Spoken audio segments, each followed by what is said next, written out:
अस्सलाम वालेकुम स्टूडेंट्स, कैसे हैं आप लोग। क्लास 9 बेटा हम बात कर रहे थे एथिकल इश्यूज के रिलेटेड, सिक्योरिटी के रिलेटेड बेटा हमारा टॉपिक चल रहा था। आज हमारा लास्ट लेक्चर है इस टॉपिक के ऊपर एथिकल इश्यूज में। बेटा आज हम पढ़ेंगे सबसे पहले है पेटेंट।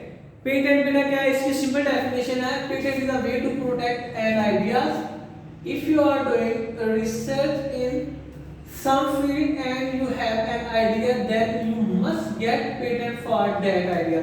बेटा इसमें ये है कि अगर आपके पास एक नए आइडियाज आप अचीव करते हैं, आप किसी फील्ड के अंदर काम कर रहे हैं, तो वहाँ से आप कुछ फार्मूलाज कुछ आइडियाज को गेट करते हैं, तो आप आगे से जो आइडियाज हैं उनको आगे से शेयर करते हैं दूसरे अपने फ्रेंड्स के साथ, दूसरे कोलीग्स के साथ, कि उसके ऊपर रिसर्च करें कि जो मैंने आइडिया दिया ये बिल्कुल ठीक काम कर रहा है। अब बेटा इसकी सिंपल एग्जांपल ये है कि लेट्स सपोज करें for example if you are doing research in medical field and give a new idea to a treatment of particular disease, some pharmaceutical companies can make medicine on the basis of your idea. बेटा फर्ज करें, let's suppose करें, इस example में भी यही बताया गया है कि आप किसी मेडिकल फील्ड के अंदर काम कर रहे हैं और आपने वहां से आप लेट्स सपोज करें आपने आइडिया अचीव किया है कि किसी भी पर्टिकुलर डिजीज के ऊपर, बीमारी के ऊपर आपने आइडियाज को ब्रीफ करना है। तो जो बेटा फार्मेसी वाले जितने भी फार्मेसी कंपनीज हैं वो क्या करती हैं, वो आपके आइडियाज के ऊपर, आपके फार्मूला के ऊपर आगे से वो मेडिसिन डेवलप करेंगे on the basis of your ideas. यानी जिस तरह आप उनको आइडियाज देंगे उस तरह वो आगे मेडिसिन बनाएंगे। और जो लेट्स सपोज करें आजकल कोरोना चल रहा है, तो बेटा कोरोना के ऊपर हर जो आप कह सकते हैं कि उस साइंटिस्ट की ये राय है कि ये फलां जो मेडिसिन है वो इसके लिए ज़्यादा कंपेटेबल है, फलां ज़्यादा यूजफुल है, तो आपने देखना है। इसी तरह जो हम लोग हैं, हम कहते हैं जी फलां चीज़ खाएं तो इससे ज़्यादा बेनिफिट मिलेगा। तो इसका मतलब ये है कि ये तमाम चीज़ें आती हैं पेटेंट में, यानी इसमें हमें आइडियाज़ को कन्वे करना होता है कि कौन से आइडियाज़, कौन से फार्मूलाज, कौन सी चीज़ें किस बीमारी के लिए ज़्यादा यूजफुल है और आपने इनको कैसे यूज करना है और किस तरह यूज करना है, आप इनके आइडियाज़ को आगे से डिलीवर करेंगे। तो नेक्स्ट हमारे पास जो टॉपिक है वो है कॉपीराइट। कॉपीराइट बेसिकली ये आप कह सकते हैं कि ये पेटेंट के बिल्कुल अपोजिट है। इसमें तो आपने क्या करना है कि लेट्स सपोज करें एग्जांपल हमारे पास है डेफिनेशन के according, copyright is different from patent. Copyright law says that some ideas to product cannot be copied.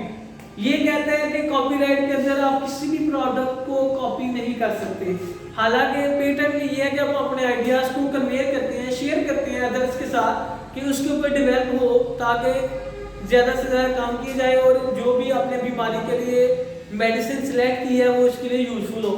लेकिन ये बिल्कुल उसकी मुखालिफ है, यहाँ पे आप कॉपी भी नहीं कर सकते। फर्ज करें अगर आप किसी अपने स्टूडेंट से, अपने दोस्त से या किसी भी बुक शॉप से कोई बुक लेते हैं तो आपको उस बुक की आगे से कॉपी करवाने की परमिशन नहीं है। अगर आप कॉपी करवाएंगे तो वो इलीगल तस्वर होगी, यानी आप किसी भी बुक को ऊपर लिखा होता है, बात कर बुक्स के ऊपर लिखा होता है कि कॉपीराइट्स के अकॉर्डिंग अगर आप इसकी कॉपी करवाएंगे तो आपके ऊपर केस किया जा सकता है।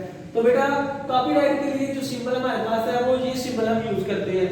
तो आप किसी भी बुक के ऊपर, नोट्स के ऊपर, सॉफ्टवेयर को आगे से कॉपी पेस्ट नहीं कर सकते। अगर करेंगे तो कॉपीराइट रूल के आगे अकॉर्डिंग आपके ऊपर केस किया जा सकता है।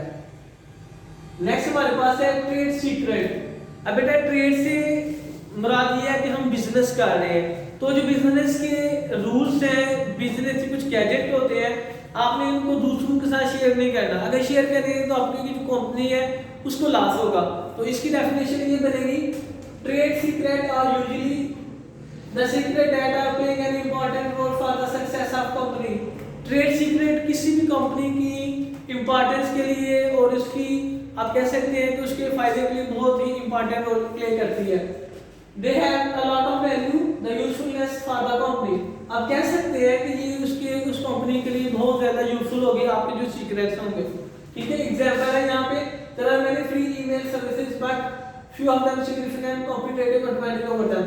आप कह सकते हैं कि हमारे पास बहुत सी ऐसी ईमेल्स हैं तो जो किसी भी बिजनेस के लिए यूजफुल हो सकती हैं, लेकिन आप अगर किसी दूसरे के साथ, इनमें से ये नहीं कि हर एक आपके बिजनेस के लिए यूजफुल होगी।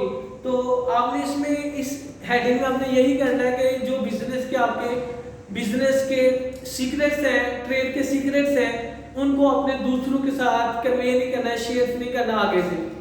नेक्स्ट हमारे पास है लास्ट टॉपिक है इसका जी, सैबोटैज। अब एक सैबोटैज क्या होता है, बेसिकली अगर इसकी डेफिनेशन देखी जाए, sabotage is a serious attack on computer system. Basically आप कह सकते हैं कि ये हमारे जो सिस्टम के ऊपर एक अटैक है। अटैक सिस्टम के ऊपर अटैक कैसे होता है, सिस्टम के ऊपर अटैक इस तरह होगा कि जो अनऑथोराइज्ड लोग हैं, अनऑथोराइज्ड पीपल हैं, मलिशियस पर्सन है, वो क्या करेंगे, वो कुछ वायरस वाली ईमेल आपको सेंड कर देंगे, ऐसे लोग जिनको आप नहीं जानते।